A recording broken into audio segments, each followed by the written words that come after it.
সুন্দরবন নামে এক গ্রামে রহিম নামে এক গরিব কৃষক বাস করত। তার সম্বল বলতে ছিল একটি গরুর গাড়ি এবং আরও একটি সম্বল ছিল, সেটি হলো তার নিজস্ব বাড়ি। এই দুইটাই তার মূলত সম্বল ছিল। সকাল হলো এবং গ্রামের উপর দিয়ে রং বেরঙের পাখি যেতে লাগলো। সেই সাথে রহিম মিয়াও প্রস্তুত হয়ে গেল। তখন তার মেয়ে বলল, বাবা, তুমি এবার দ্রুত বাড়ি আসবা, না হলে আমার কিন্তু খুব চিন্তা হয়। রহিম মিয়া কাজের উদ্দেশ্যে বাড়ি থেকে বেরিয়ে পড়ল এবং তার গরুর গাড়িটা নিয়ে বাজারে যেতে লাগলো। সে অনেক পথ অতিক্রম করলো, কিন্তু হঠাৎ এক ফাঁকা মাঠে সেই যখন অতিক্রম করবে ঠিক তখনই কিছু ডাকাতের দল সেখানে আসলো এবং বলতে লাগলো, আমরা কি করতে পারি তুই তো ভালো করে জানিস। তুই কি ভালোই তোর গরু গাড়িটা আমাদের দিয়ে দিবি, না হলে তোকে মুন্ডু কেটে আলাদা করে দেবো। এই কমনে আমাদের তরোয়াল দেখে ভয় পেয়েছে, দেখ কিছু বলতেছে না, চল আমরা গাড়িতে নিয়ে চলে যাই। ভাই দ্রুত চলো, এখানে থাকা কিন্তু নিরাপদ না, দ্রুত চলো। হায় হায়, আমার সব সর্বনাশ হয়ে গেল। আমার একটি মাত্র সম্বল তাও ডাকাতেরা চুরি করে নিয়ে গেল। আমি এখন কি করব? আমার সামনে দিয়ে নিয়ে গেল। আমি মহারাজের কাছে যাই, গিয়ে দেখি সে কিছু করতে পারে কিনা। আমার তো এছাড়া কোনো সম্বল নেই, দ্রুত যাই।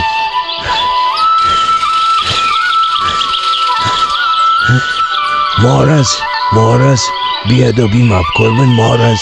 এই অসময় আপনার কাছে আমি ছুটে চলে এসেছি, দয়া করে বিয়াদবি মাফ করবেন। আমি আপনার রাজ্যের এক বাসিন্দা। আমি খুবই গরিব মানুষ। আমার সামর্থ্য বলতে, আমার সম্পদ বলতে একটি বাড়ি এবং একটি গরু গাড়ি ছিল, যেটির মাধ্যমে আমি ইনকাম করে আমার সংসার চালাতাম। কিন্তু আজকে কিছু ডাকাতের দল সেই গরু গাড়িটা আমার কাছ থেকে নিয়ে গেল। আপনি দয়া করে কিছু একটা করুন, আমার গাড়িটা ফিরিয়ে দেওয়ার ব্যবস্থা করুন, দোহাই লাগে মহারাজ। এই ডাকাতের দল কি শুরু করলো তা জানি না, প্রতিদিন কিছু না কিছু এদের নামে আসে। আমি দেখছি আমার রক্ষীদের পাঠিয়ে দেব তাদেরকে খোঁজার জন্য। যদি একবার খুঁজে পাই তাহলে একদম শেষ করে দেব। তুমি এখন বাড়ি যাও, আমি দেখতেছি কি করা যায়। তারপরে রহিম মিয়া উদাসী মন নিয়ে বাড়ির পথে যেতে লাগলো। তার খুবই মন খারাপ ছিল। তার একটি মাত্র সম্বল তাও শেষ হয়ে গেল। সে এক পর্যায়ে বাড়ি পৌঁছে গেল। কি হলো বাবা, আপনি আজকে এত দ্রুত বাড়ি এসেছো কেন? কি হয়েছে আমার সাথে বলো। আর তোমার এত উদাসী মন লাগছে কেন? কোনো কি সমস্যা হয়েছে? থাকলে আমার সাথে বলতে পারো, আমি তো তোমার মেয়ে, তাই না? কি আর বলবো মা, দুঃখের কথা।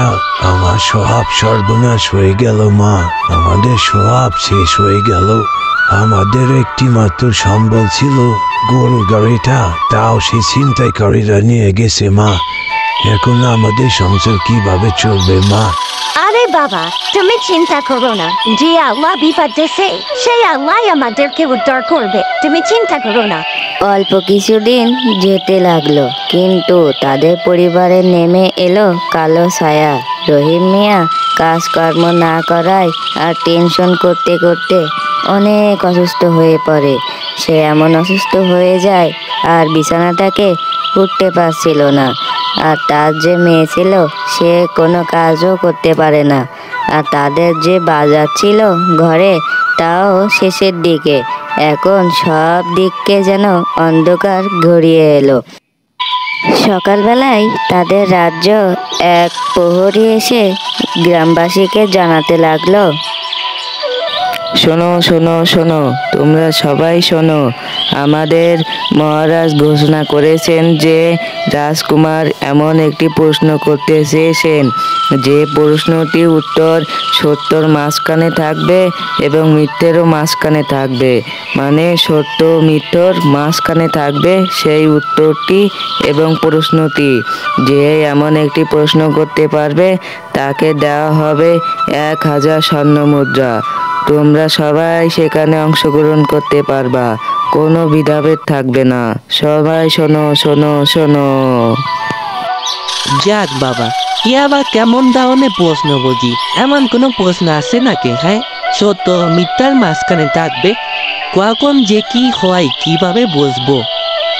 তারপরে সোনালিকা বাড়ি যাচ্ছিল এবং বলতে লাগলো, যেভাবে হোক আমার এই প্রতিযোগিতায় অংশগ্রহণ করতেই হবে, আমার বিজয় হতে হবে। না হলে আমি আমার পরিবারকে রক্ষা করতে পারবো না। আমার যদি জীবনও চলে যায় তবু আমি এতে বিজয় হব ইনশাআল্লাহ। বাবা, ও বাবা, বাবা, ও তো দেখো আমি কি খবর নিয়ে এসেছি। তুমি একদম খুশিতে পাগল হয়ে যাবা।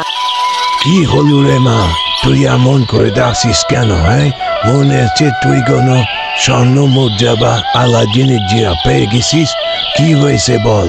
আমি তো ঘুম পড়িনি, আমি এমনি শুয়েছিলাম এখানে। তুমি জানো বাবা, আজকে আমাদের মহারাজ ঘোষণা করেছেন রাজকুমার এর কাছে এমন একটি প্রশ্ন করতে হবে যে প্রশ্নটি সত্য ও মিথ্যার মাঝখানে থাকবে। এমন প্রশ্ন করতে পারলে যে করবে তাকে 1000 স্বর্ণ মুদ্রা দেওয়া হবে। আমরা যদি এই 1000 স্বর্ণ মুদ্রা পেয়ে যাই তাহলে আমাদের তোর কোনো দুঃখ কষ্ট থাকবে না। তাই বলো, আমি এই প্রতিযোগিতায় অংশগ্রহণ নেব। যেভাবে হোক আমি এতে বিজয় হব। কিন্তু মা, ওখানে তো অনেক নামি দামি গণ্যমান্য ব্যক্তি আসবে। কোন দেশেতে না কোন দেশেতে অনেক পণ্ডিত আসবে। তুমি কি তাদের মধ্যে থেকে পারবা বিজয় হতে? আমার দোয়া তোমার সাথে থাকবে, তুমি ইনশাআল্লাহ জয়ী হবে। তারপরে সকাল হয়ে গেল। এবার সোনালিকা সেই প্রশ্নের উত্তর দেওয়ার জন্য বাড়ি থেকে বের হলো এবং তার বাবাও তার জন্য দোয়া করতে লাগলো। সে বাড়ির গণ্ডি পেরিয়ে এলাকার মধ্য রাস্তা দিয়ে যেতে লাগলো এবং অনেক মানুষ তাকে নিয়ে হাসি ঠাট্টা করছিল। এক পর্যায়ে সে সব কিছু মনে না করে রাজপ্রাসাদে পৌঁছে গেল। সে ওখানে গিয়ে অনেক খুশি ছিল, কারণ যে প্রশ্ন ওই প্রশ্নটি কেউ করতে পারছিল না। সোনালিকা বলতে লাগলো, মহারাজ, আপনি যদি অনুমতি দিতেন তাহলে আমি রাজকুমারকে ওই প্রশ্নটি করতে পারতাম যে প্রশ্নটি সত্য এবং মিথ্যার মাঝখানে থাকবে। আপনার যদি অনুমতি দেন তাহলে আমি প্রশ্নটা করতে পারি। যেখানে আমাদের মতো বড় বড় পণ্ডিতরা হার মেনে যাচ্ছে সেখানে কোন একটু মেয়ে চুটকি একটি মেয়ে ওই প্রশ্ন করবে? হ্যাঁ, তুমি বাড়ি ফিরে যাও, তোমার এখানে আসতে বলেছে কে শুনি? বাড়ি ফিরে যাও তুমি, চুটকি একটা মেয়ে। না না, ছোট্ট বোন, তুমি প্রশ্নটি করতে পারো, কোনো সমস্যা নেই। আমাদের এখানে সবাই সমান। তুমি ছোট মানুষ হলে তাই কি হয়েছে? তোমাকে দেখে তো বুদ্ধিমতী মনে হচ্ছে। যদি তুমি প্রশ্নটি পারো তাহলে আমার পিতার কাছে যে 1000 স্বর্ণ মুদ্রা রয়েছে সেই মালিকটি তুমি হয়ে যেতে পারবা। ধন্যবাদ রাজকুমার, আপনাকে অসংখ্য ধন্যবাদ। তাহলে আমি আমার প্রশ্নটা শুরু করি। আপনি জানতে চেয়েছেন যে একটি প্রশ্ন করতে হবে যেটি সত্য এবং মিথ্যার মাঝখানে থাকবে। ঠিক সেই রকম একটি প্রশ্ন হলো, এক ব্যক্তি নদী পার হবে, কিন্তু সে তখন বলল নদীর নিচে আগুন জ্বলছে, আমার কি নদীটি পার হওয়া ঠিক হবে? নদীর নিচে তো আর আগুন জ্বলে না। ও আচ্ছা, এইবার বুঝতে পেরেছি। ঠিক মহারাজ, একদমই সঠিক ধরেছেন। ঠিক এমনই এটি সত্য এবং মিথ্যা মাঝখানে থাকলো। নদীর নিচেও আগুন ধরে না, আবার নদী পার হওয়াও যায়। আশা করি আপনি আপনার প্রশ্নের উত্তর এবং প্রশ্ন দুইটাই পেয়ে গেছেন।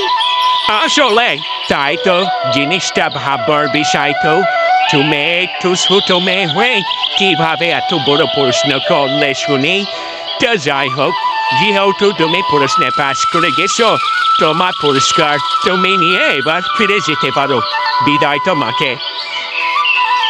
তারপরে সোনালি তার মনের আনন্দের সাথে সেই পুরস্কার নিয়ে বাইর হতে লাগলো এবং সে সোজা বাড়ি না গিয়ে একটি বাজারে যাচ্ছিল গরু গাড়ি কেনার জন্য।